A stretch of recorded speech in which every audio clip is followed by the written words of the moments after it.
Amy Moorefield is the Director and Chief Curator of the Eleanor D. Wilson Museum at Hollins University. Since her arrival in the fall of 2008, Moorefield has initiated a marketing campaign, partnerships with other Roanoke museums, a traveling exhibitions program, and she has taught courses with the Art History Department, utilizing the Wilson Museum's collection as source material. Moorefield came to the Hollins campus from Virginia Commonwealth University's museum in Richmond, where she played a critical part in its revitalization. During her 16 years as a museum professional, she has served as art competition juror and has directed or curated several internationally recognized exhibitions and publication projects. Moorefield currently serves as a member of the Roanoke Arts Commission.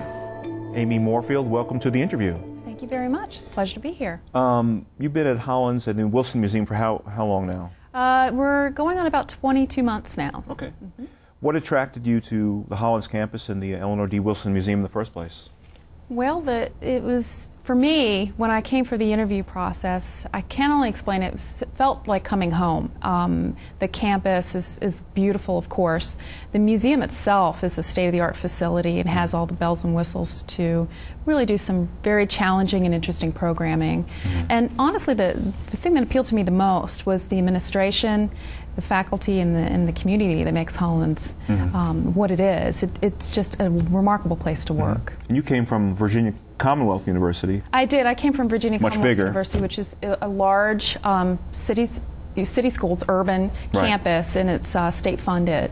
So I did have a little population shock at first coming here, but find my experience has been really rewarding since coming to Hollins. Did you find when you first started, Amy, that as far as the Eleanor D. Wilson Museum, that a lot of people in Roanoke still did not know much about it, did not know that it was there, and that it was perhaps even open to the public? I did face that challenge. I knew coming in that would be an initial project that I'd work on in regards to marketing to really get our name out there. We were fairly new. We're in our 6th year of operation now. The prior director did a lot to get the infrastructure together for this museum. So it was, I consider it a great job being able to go out and be a cheerleader. And you've done a good job, by the way. Thank you. Yeah. Thank you. I call it guerrilla marketing in many ways. And what appealed to me, too, about this community here in Roanoke is the fact that the artists are very entrepreneurial, and it was just wonderful to get a chance to sit down and talk with them and let them know that we're a resource for them. And one of the things I think you've done is try to attract maybe bigger and better exhibits, more notable exhibits, more notable guest artists. Talk about some of that. Well, in part because we're a new museum and we really didn't have an aggressive marketing campaign or a friend campaign.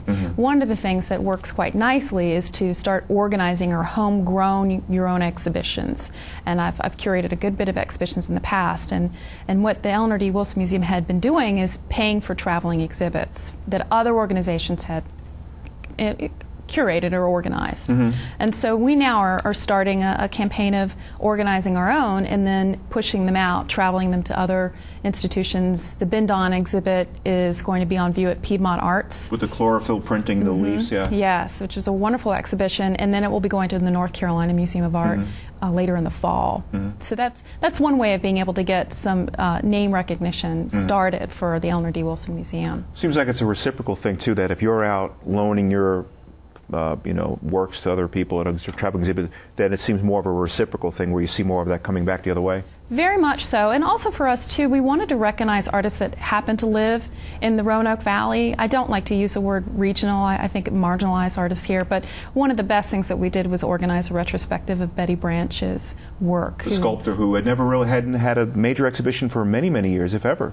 Well, probably for many years, and it was doubly special for us because she's also an alumna of Hollins, of an undergraduate and graduate degree. So we were really honored that she allowed us to have that opportunity, and I think that it pushed us a great deal forward and working with artists, letting them know that regardless of where you live, you'll be treated as any other nationally known artist in the country at our museum. And you've had some tremendous crowds for the lectures, unlike your opening night receptions. You've had sold-out crowds in the lecture hall to listen to the artists before they go out and see the work. We have. For Betty Branch's opening sequencing, including a lecture that she had given, we had over 1,000 people attend.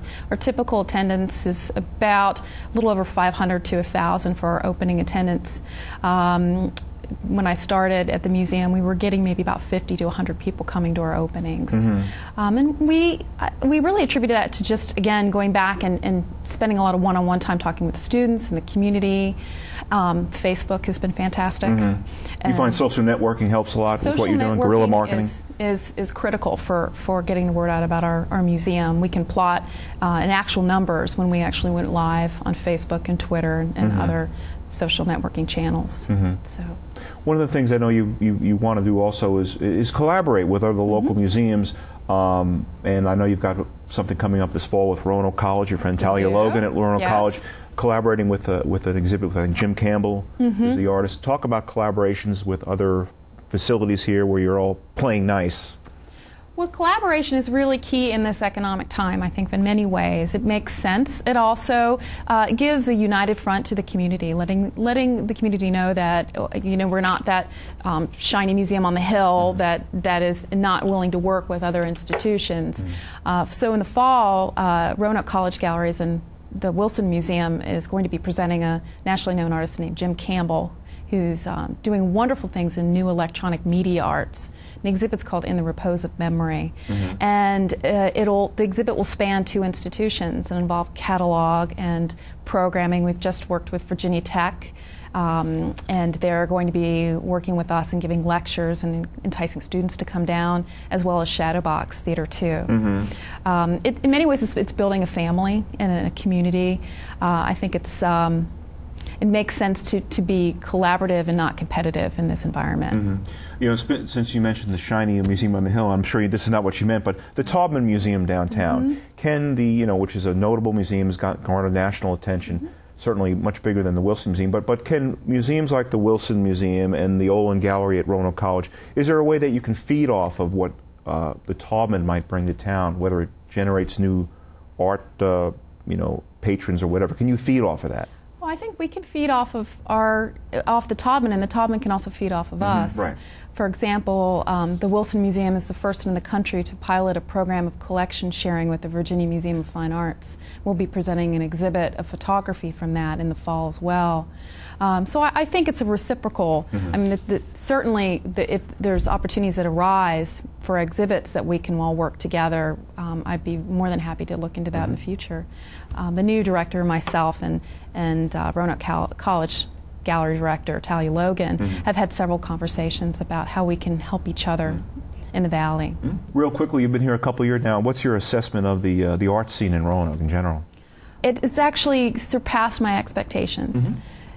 The arts community here, because we are a smaller city, there's more opportunities for doing these collaborations, for example, with Roanoke College or perhaps with the Taubman, Shadowbox, and others, to work one-on-one with artists and to be part of festivals like the Marginal Arts Festival. As I mentioned before, there's this wonderful entrepreneurial flair that the artists that make up the community here in Roanoke, and we're fortunate to be able to feed off of that a little bit and to help support it. So it's exceeded my expectations in many ways. Great. We'll have to leave it there. Amy Moorefield, Director of the Eleanor D. Wilson Museum on the Hollins University campus. Thanks for joining us today. I appreciate it. Thank you very much. And I'm Gene Marrano. You can look for me in the Roanoke Star Sentinel, play-by-play, and in Valley Business Front. And until next time, take care.